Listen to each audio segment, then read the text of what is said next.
जय राम जी की। श्री वाल्मीकि रामायण अयोध्या कांड 106वां सर्ग। भरत को पुनः श्री राम से अयोध्या लौटने और राज्य ग्रहण करने की प्रार्थना। ऐसा अर्थयुक्त वचन कहकर जब श्री राम चुप हो गए, तब धर्मात्मा भरत ने मंदाकिनी के तट पर प्रजावत्सल धर्मात्मा श्री राम से यह विचित्र बात कही। शत्रु दमन रघुवीर, इस जगत में जैसे आप हैं वैसा दूसरा कौन हो सकता है। कोई भी दुख आपको व्यथित नहीं कर सकता। कितनी ही प्रिय बात क्यों न हो, वह आपको हर्ष उन्मुक्त नहीं कर सकती। वृद्ध पुरुषों के सम्माननीय होकर भी आप उनसे संदेह की बात पूछते हैं। जैसे मरे हुए जीव का अपने शरीर आदि से कोई संबंध नहीं रहता, उसी प्रकार जीते जी भी वह उनके संबंध से रहित है। जैसे वस्तु के अभाव में उसके प्रति राग द्वेष नहीं होता, वैसे ही उसके रहने पर भी मनुष्य को राग द्वेष से शून्य होना चाहिए। जिसे ऐसी विवेक युक्त बुद्धि प्राप्त हो गई है, उसको संताप क्यों होगा। नरेश्वर, जिसे आपके समान आत्मा और अनात्मा का ज्ञान है, वही संकट में पड़ने पर भी विषाद नहीं कर सकता।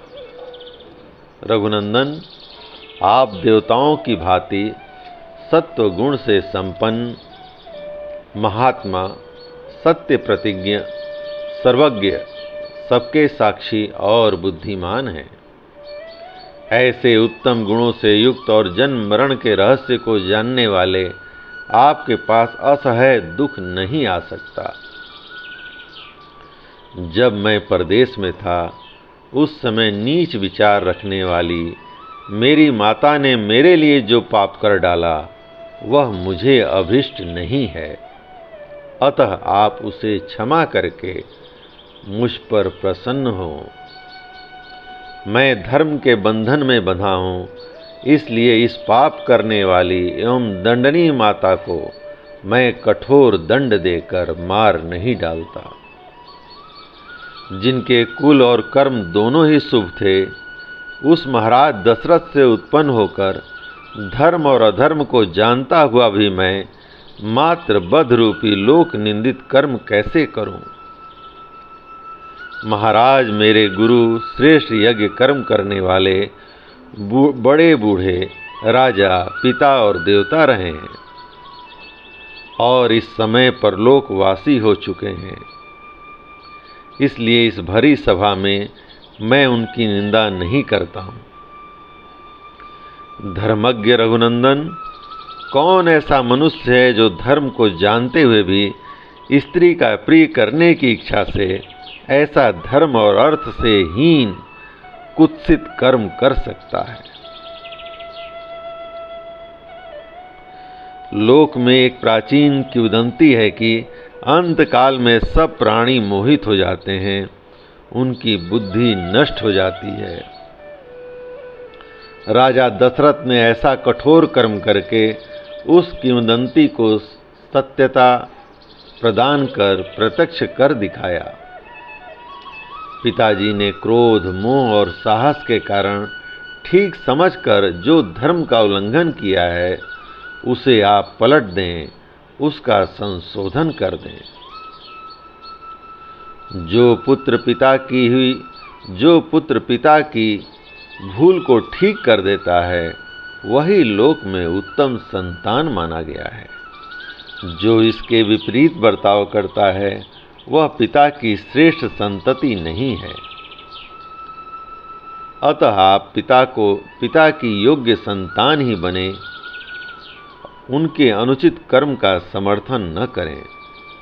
उन्होंने इस समय जो कुछ किया है, वह धर्म की सीमा से बाहर है। संसार में धीर पुरुष उसकी निंदा करते हैं।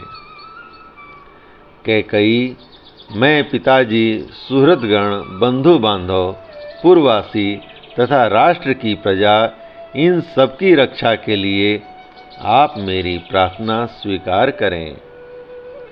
कहाँ बनवास और कहाँ छात्र धर्म, कहाँ जटा धारण और कहाँ प्रजा का पालन, ऐसी परस्पर विरोधी कर्म आपको नहीं करना चाहिए। हे महाप्राज्ञ, क्षत्रिय के लिए पहला धर्म यही है कि उसका राज्य पर अभिषेक हो, जिससे वह प्रजा का भली भांति पालन कर सके। भला कौन ऐसा क्षत्रिय होगा जो प्रत्यक्ष सुख के साधनभूत प्रजा पालन रूप धर्म का परित्याग करके संशय में स्थित सुख के लक्षण से रहित भविष्य में फल देने वाले अनिश्चित धर्म का आचरण करेगा। यदि आप क्लेश साध्य धर्म का ही आचरण करना चाहते हैं तो धर्मानुसार चारों वर्णों का पालन करते हुए ही कष्ट उठाइए। धर्मज्ञ रघुनंदन, धर्म के ज्ञाता पुरुष चारों आश्रम में गृहस्थ को ही श्रेष्ठ बतलाते हैं, फिर आप उसका परित्याग क्यों करना चाहते हैं? मैं शास्त्र ज्ञान और जन्मजात अवस्था दोनों ही दृष्टि से आपकी अपेक्षा बालक हूँ। फिर आपके रहते हुए मैं वसुधा का पालन कैसे करूँगा? मैं बुद्धि और गुण दोनों से हीन हूँ, बालक हूँ तथा मेरा स्थान आपसे बहुत छोटा है। अतः मैं आपके बिना जीवन धारण भी नहीं कर सकता। राज्य का पालन तो दूर की बात है। धर्मज्ञ रघुनंदन, पिता का यह सारा राज्य श्रेष्ठ और निष्कंटक है। अतः आप बंधु बांधवों के साथ स्वधर्मानुसार इसका पालन कीजिए। मंत्रज्ञ रघुवीर, मंत्रों के ज्ञाता महर्षि वशिष्ठ आदि सभी ऋत्विज तथा मंत्री, सेनापति और प्रजा आदि सारी प्रकृतियां यहाँ उपस्थित हैं। ये सब लोग यहीं आपका राज्याभिषेक करें। हम लोगों के द्वारा अभिषिक्त होकर आप मरुद गणों से अभिषिक्त हुए इंद्र की भांति वेग पूर्वक सब लोगों को जीतकर प्रजा का पालन करने के लिए अयोध्या चलें। वहां देवता, ऋषि और पितरों का ऋण चुकाएं, दुष्ट शत्रुओं का भली भांति दमन करें तथा मित्रों को उनके इच्छानुसार वस्तुओं द्वारा तृप्त करते हुए आप ही अयोध्या में मुझे धर्म की शिक्षा देते रहें।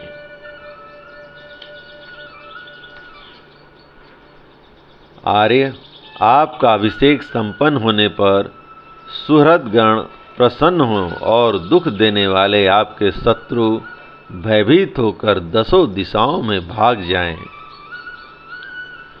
पुरुष प्रवर, आज आप मेरी माता के कलंकों को धो पोंछकर पूज्य पिताजी को भी निंदा से बचाइए। मैं आपके चरणों में माथा टेक कर याचना करता हूँ, मुझ पर दया कीजिए। जैसे महादेव जी सब प्राणियों पर अनुग्रह करते हैं, उसी प्रकार आप भी अपने बंधु बांधवों पर कृपा कीजिए। अथवा यदि आप मेरी प्रार्थना को ठुकराकर यहाँ से वन को ही जाएंगे तो मैं भी आपके साथ जाऊंगा। ग्लानि में पड़े हुए भरत ने मनोभिराम राजा श्री राम को उनके चरणों में माथा टेक कर प्रसन्न करने की चेष्टा की। तथापि उन सत्वगुण संपन्न रघुनाथ जी ने पिता की आज्ञा में ही दृढ़ता पूर्वक स्थित रहकर अयोध्या जाने का विचार नहीं किया। श्री रामचंद्र जी की वह अद्भुत दृढ़ता देखकर सब लोग एक ही साथ दुखी भी हुए और हर्ष को भी प्राप्त हुए। वे अयोध्या नहीं जा रहे हैं यह सोचकर वे दुखी हुए और प्रतिज्ञा पालन में उनकी दृढ़ता देखकर उन्हें हर्ष हुआ। उस समय ऋत्विज पूर्ववासी, भिन्न भिन्न समुदाय के नेता और माताएं अचेत सी होकर आंसू बहाती हुई पूर्वोक्त बातें कहने वाले भरत की भूरी भूरी प्रशंसा करने लगीं और सबने उनके साथ ही योग्यता अनुसार श्री राम जी के सामने विनीत होकर उनसे अयोध्या लौट चलने की याचना की। इस प्रकार श्री वाल्मीकि निर्मित आर्ष रामायण आदि काव्य के अयोध्या कांड का 106वां सर्ग प्रभु श्री राम की कृपा से पूर्ण हुआ। जय राम जी की।